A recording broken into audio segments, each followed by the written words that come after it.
মন হয়েছে উতলা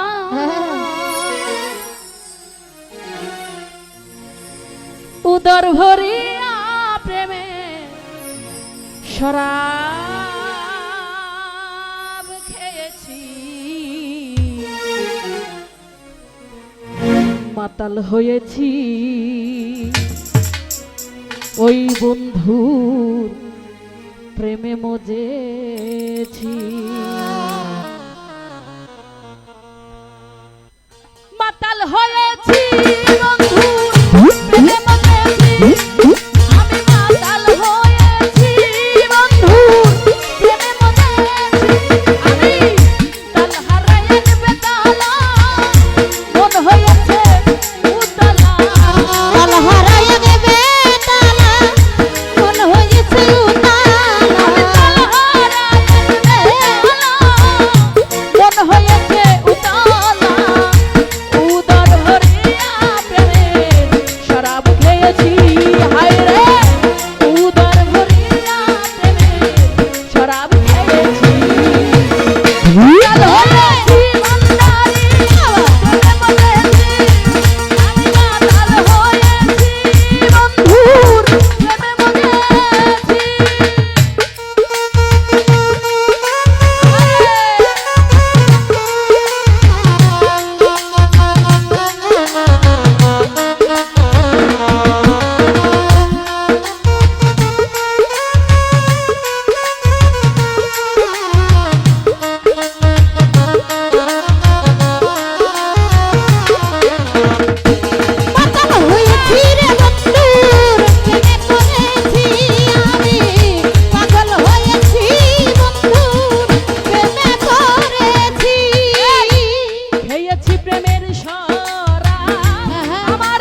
মধ্যে তো অনেক কিছু শোনা যাইতেছে, তাই না?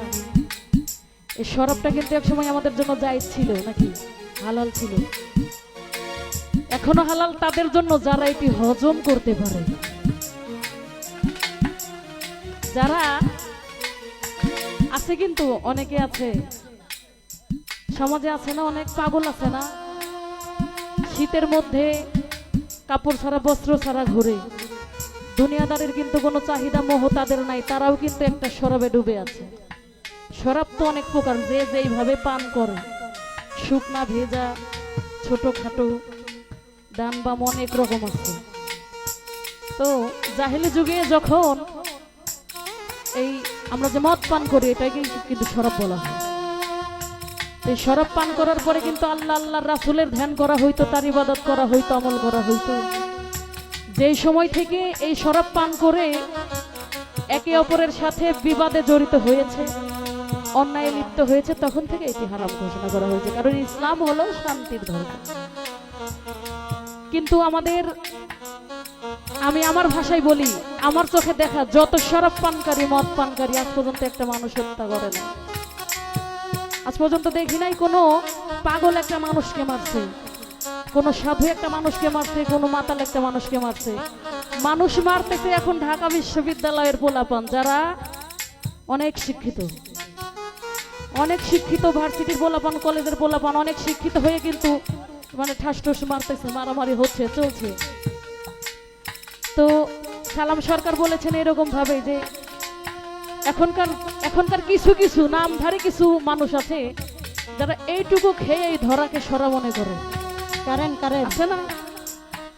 এরা কিন্তু কিছুই জানে না নেশার, এরা কিছুই জানেন, এরা হুদাই শুধু নাম করে, গায়ে গন্ধ মাখাইয়া বোঝায় আমি আজকে। যে প্রকৃত শরাব পান করে সে কিন্তু এইগুলা করে না, বোতল চলে যাবে, সে জায়গায় থাকবে নাকি। তো সাধক বলেছে